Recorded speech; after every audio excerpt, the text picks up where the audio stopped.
Olá, pessoal.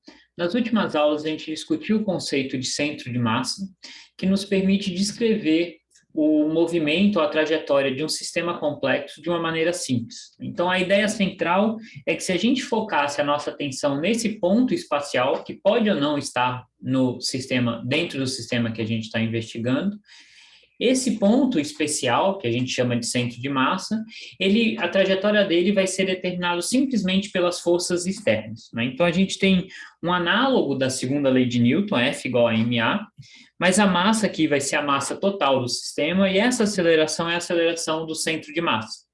E do lado esquerdo, em vez de todas as forças que atuam no sistema, a gente está olhando só para as forças externas, que em geral são muito mais simples do que forças internas. Isso nos permitiu investigar diversas situações onde a gente tinha um sistema fazendo um certo movimento complicado, mas o movimento do centro de massa era muito simples.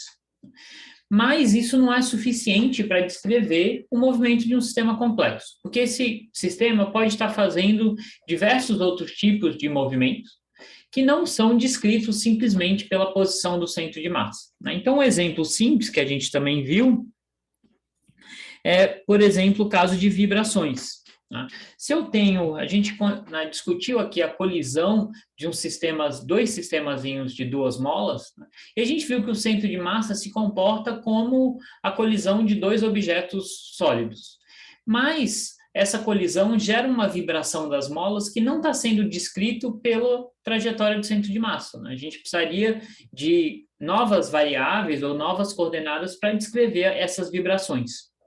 Um outro exemplo importante, que é, na verdade, o que a gente vai focar nas próximas aulas, é o caso de rotações. Então, a gente usou como exemplo, por exemplo, esse motociclista que ele fazia esse salto, e durante o salto ele rodava, a moto rodava em torno de um eixo ali.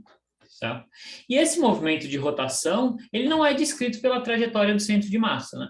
Se o motociclista saltasse sem rodar, ele simplesmente saltasse e caísse assim, o movimento do centro de massa seria idêntico, mas diferente desse daqui, onde o motociclista não só salta, como ele roda também em torno de um eixo.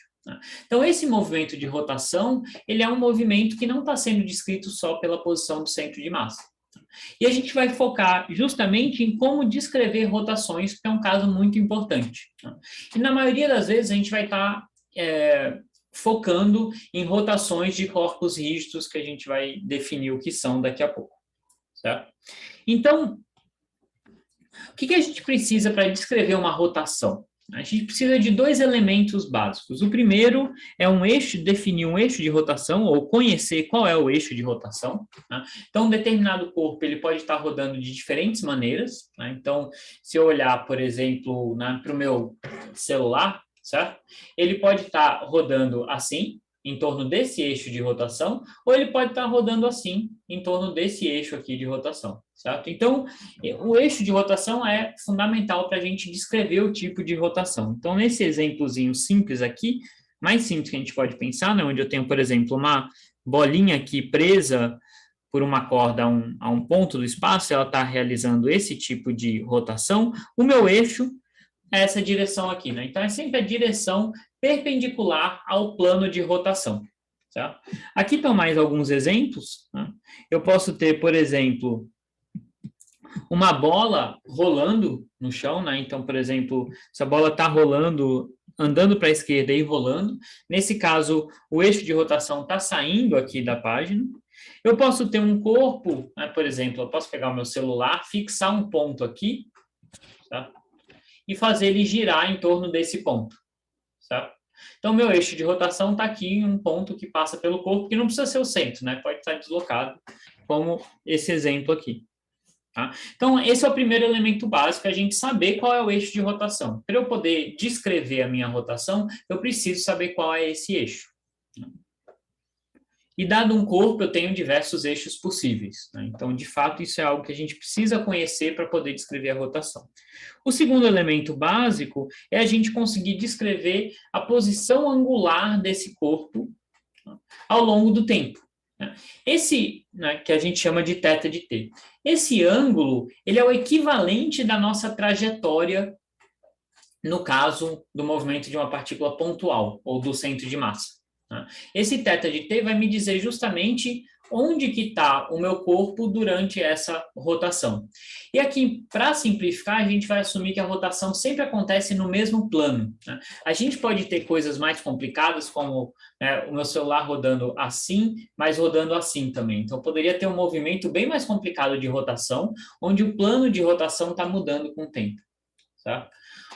Aqui a gente vai assumir que a gente tem só um único plano de rotação, um único eixo de rotação, e aí, nesse caso, a gente só precisa de um ângulo para descrever onde que está esse corpo. Certo? Então, como é que a gente faria isso? Bom, a gente normalmente vai definir um sistema de coordenadas e definir a partir de qual eixo a gente está medindo esse ângulo. Então, nesse primeiro exemplo aqui, eu poderia definir o plano XY como o plano onde a minha bolinha está rodando, e aí definir o ângulo θ como o ângulo entre, né, a corda e o eixo X. Se eu souber qual é esse ângulo θ, eu sei onde está a minha bolinha. Essa é a informação importante. Né? No caso de uma bola girando aqui, eu posso definir também um X aqui, por exemplo, só para ser diferente, o X para cima e o θ entre, né, o eixo X e um ponto qualquer que eu escolhi na minha bola. Eu posso escolher qualquer ponto, fazer uma marca lá e acompanhar esse ponto. Acompanhando esse ponto, eu vou saber como é que está acontecendo a rotação. A mesma coisa para esse disco aqui. Eu posso escolher um ponto aqui e olhar, né, como que esse ponto está mudando com o tempo, ou seja, como que esse ângulo θ está mudando com o tempo. Isso vai me permitir determinar ou descrever a rotação. Então, a gente precisa desses dois elementos básicos, o eixo de rotação e esse ângulo θ em função do tempo. Tá? Então, vamos definir agora, de fato, o que a gente chama de cinemática rotacional, ou seja, quais são as grandezas que a gente define para descrever rotações. Né? Então, no caso de cinemática translacional, que foi a cinemática que a gente discutiu no começo do curso, a gente viu que a gente precisava do vetor posição, vetor velocidade e vetor aceleração. Aqui, o nosso vetor posição, como a gente está considerando rotações simples, vai ser substituído por um ângulo θ de t. Né? Então, um ângulo θ, e como esse ângulo muda com o tempo, vai descrever como esse corpo está rodando. Né? Então, eu vou ter um ângulo θ de t, e aí eu vou ter a derivada desse ângulo, que vai ser o análogo da velocidade, no caso translacional, mas aqui a gente vai chamar de velocidade angular, e a derivada, com relação ao tempo, dessa velocidade que vai me dar a aceleração angular. Então, é análogo ao que a gente viu antes, mas para rotações. Tá? Então, a gente tem, como eu estava falando, θ de t, que a gente pode chamar de trajetória angular, se a gente quiser. Tá? Então, essa é a função mais importante, ela vai me descrever exatamente como é esse movimento. Tá? Uma observação aqui é que a minha rotação não precisa ser uma rotação com uma velocidade constante. Tá? Então, o meu corpo ele pode estar rodando rápido, depois devagar, depois acelerar de novo. Então, essa função pode ser uma função complicada, não precisa ser uma função simples. Tá? A minha velocidade angular não precisa ser constante, como foi no caso que a gente discutiu de movimento circular uniforme. Aquele é um caso especial de rotações, não é o caso mais geral. No caso mais geral, meu corpo pode, de repente, acelerar, rodar bem rápido, depois rodar mais devagar, e assim por diante. Tá? Então, a próxima grandeza que a gente vai definir é justamente a velocidade angular, que é a derivada do θ com relação ao tempo. Essa é a velocidade angular.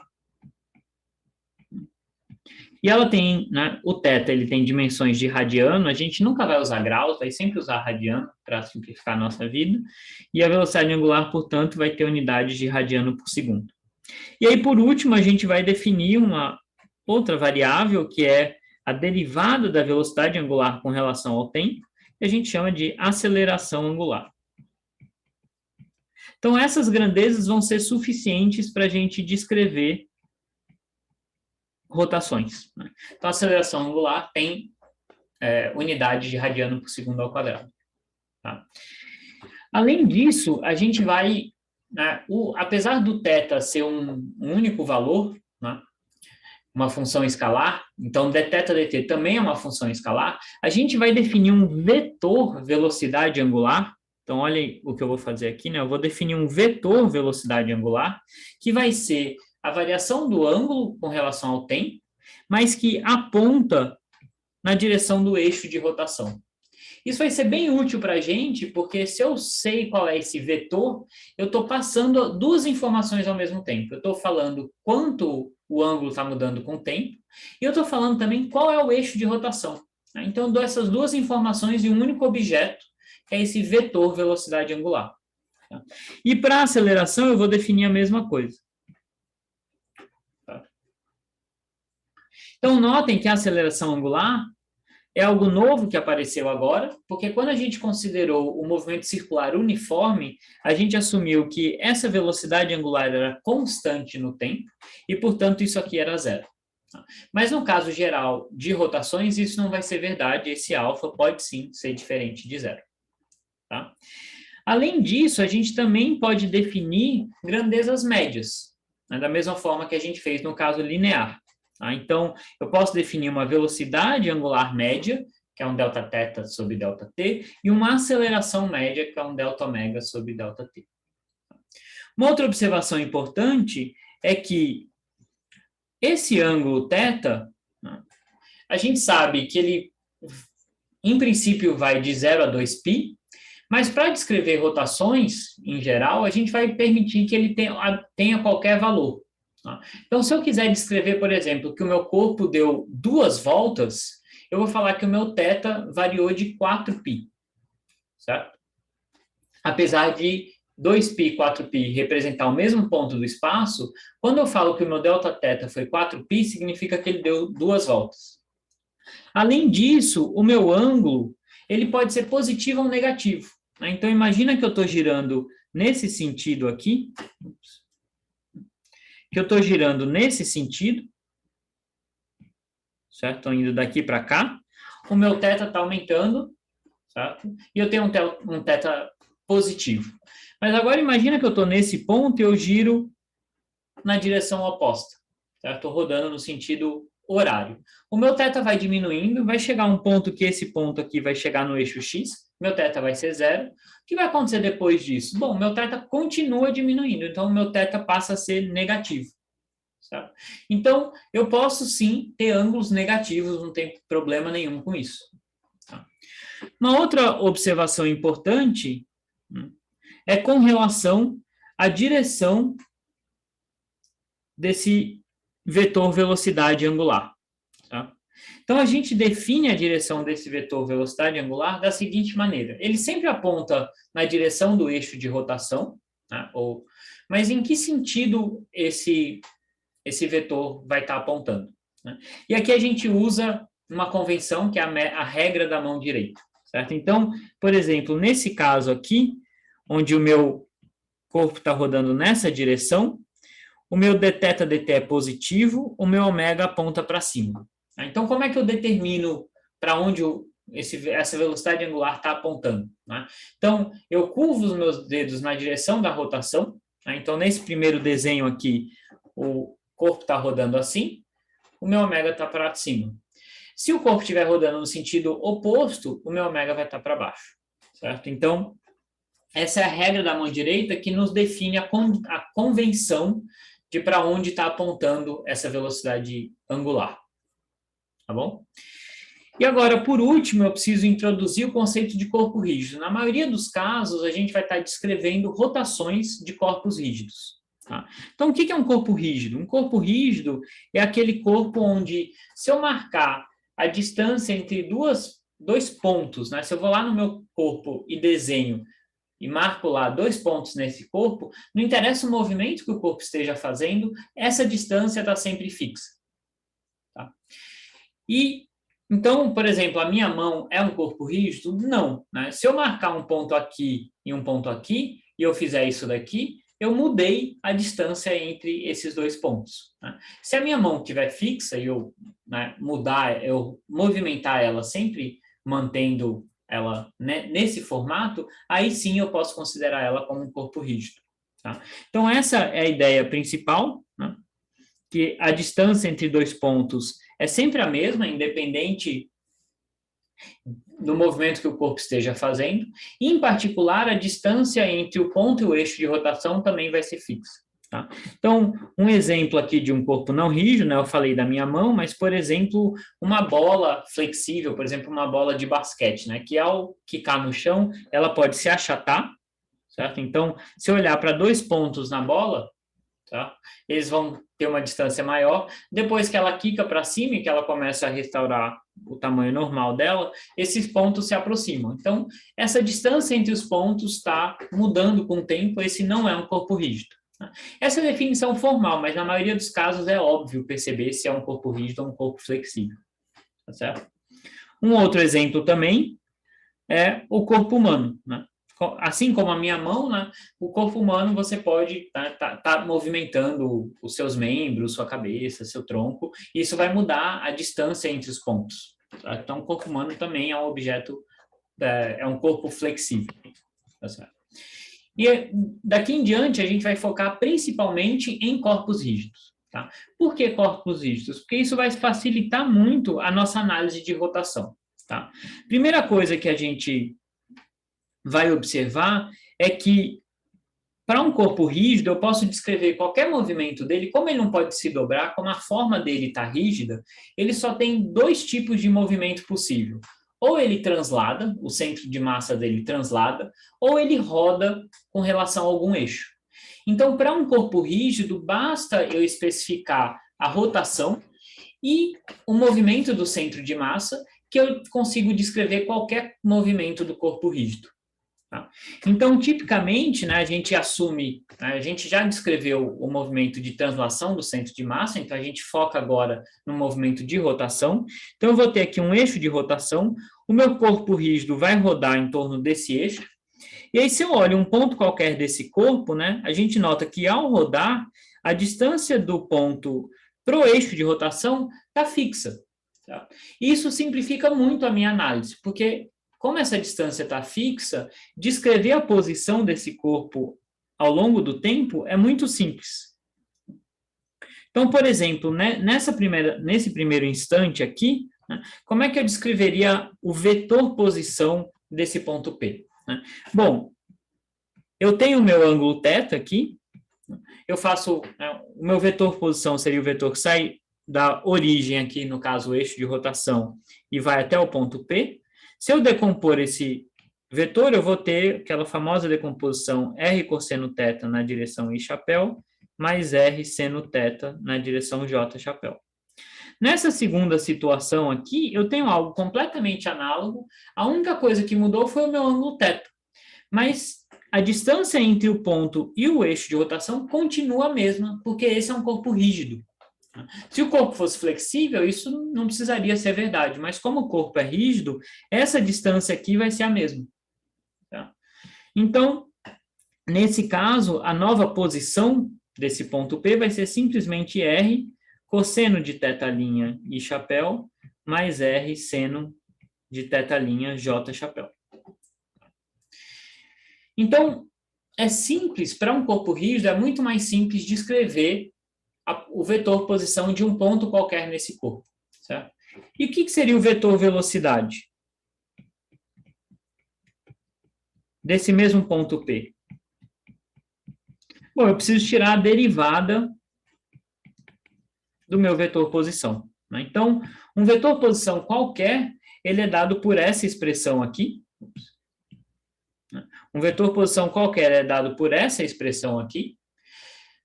O que vai estar mudando aqui é esse θ, né? Aqui, nesse instante, eu tenho um θ', nesse eu tenho um θ, mas, em geral, eu vou ter um θ de t. Tá? Então, conforme esse θ de t vai mudando, a posição desse corpo vai mudando. Então, se eu quiser calcular a velocidade, eu tenho que calcular a derivada desse vetor com relação ao tempo. O que vai estar mudando com o tempo aqui? Somente esse θ. Tá? Então, para eu fazer essa conta, eu preciso tirar essa derivada, calcular essa derivada. Então, a minha velocidade do ponto P vai ser dr dt.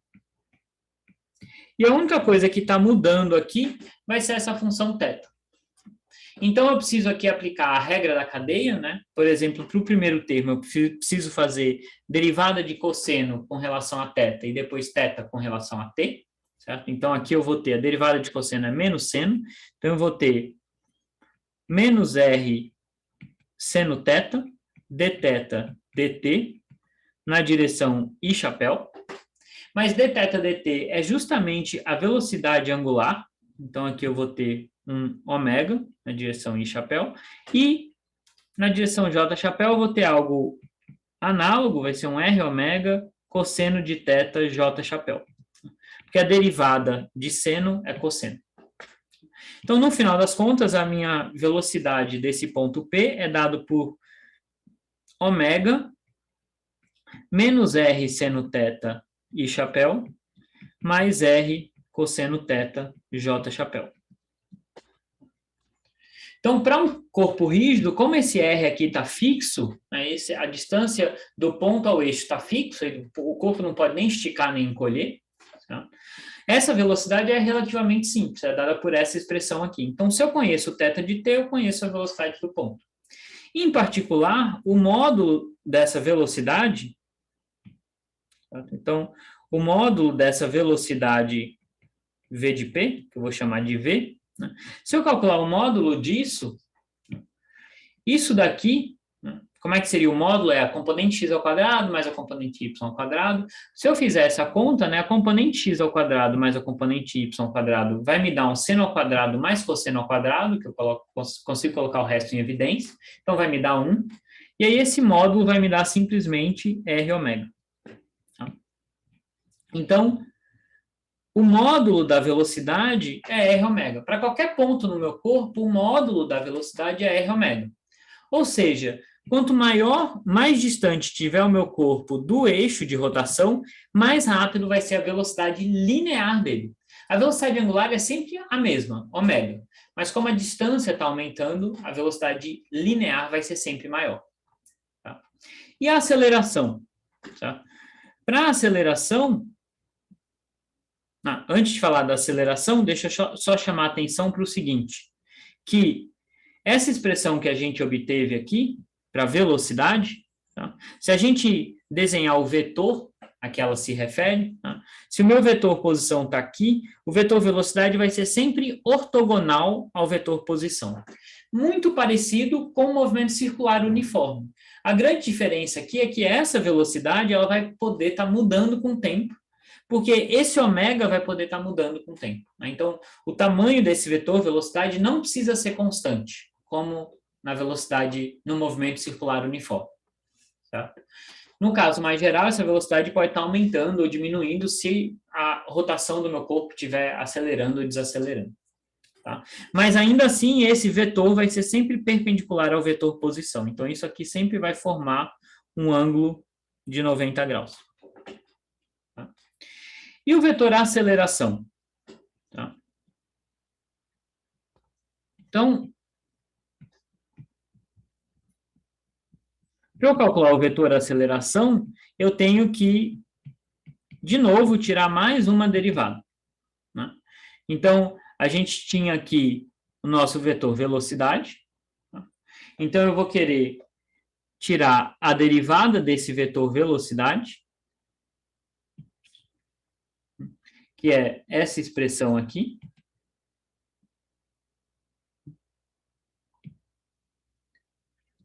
Então, só para a gente ter ela aqui, para a gente ter a referência, esse aqui é o meu vetor velocidade, que a gente calculou, e a minha aceleração, portanto, desse ponto P, vai ser a derivada do vetor velocidade com relação ao tempo. Então, aqui eu tenho que tomar um certo cuidado, porque quando eu olho para o meu vetor velocidade, eu tenho duas funções aqui que dependem do tempo. Eu tenho θ de t e eu tenho ômega de t. Como eu falei para vocês, essa velocidade angular não precisa ser constante. Então, isso aqui também pode depender do tempo. Então, quando eu for calcular a derivada dessa expressão aqui, eu vou ter que incluir, né, a variação temporal do ômega e do θ. E aí, de novo, eu faço, né, uma regra da cadeia, uma regra do produto aqui. Então, primeiro eu posso fazer a derivada do primeiro termo vezes o segundo. Então, eu vou ter d ômega dt vezes o que está em parênteses aqui, mais ômega vezes a derivada do que está em parênteses. E aí, quando eu for fazer a derivada, eu vou ter que tomar cuidado, né, que eu tenho que fazer aqui a regra da cadeia, porque quem está mudando com o tempo é o θ. Então, eu vou ter que derivar, nesse caso, seno de θ com relação ao θ, e aí o θ com relação ao tempo. O θ com relação ao tempo vai me dar, de novo, velocidade angular. Tá? No caso aqui, a derivada de seno θ com relação a θ é cosseno, então eu vou ter aqui menos R cosseno θ, dθ dt, que é ômega. E para a componente y, eu vou ter algo equivalente, só que a derivada do cosseno é menos seno. Então, eu vou ter menos R seno θ, ômega, j chapéu. Então, eu posso escrever esse vetor aceleração, a gente vê que agora já é uma expressão mais complicada, né? Eu posso escrever ele como composto por duas partes, certo? A primeira parte depende da aceleração angular, e a gente vê que o que aparece aqui aponta na mesma direção da velocidade, né? O módulo é diferente, porque aqui eu tenho ômega, aqui eu tenho dômega dt, mas a direção do vetor é a mesma, né? Então, esse vetor que eu vou escrever aqui, ele aponta na direção da velocidade. Então, ele é menos R seno θ i chapéu, mais R cosseno θ j chapéu. Esse é o primeiro termo.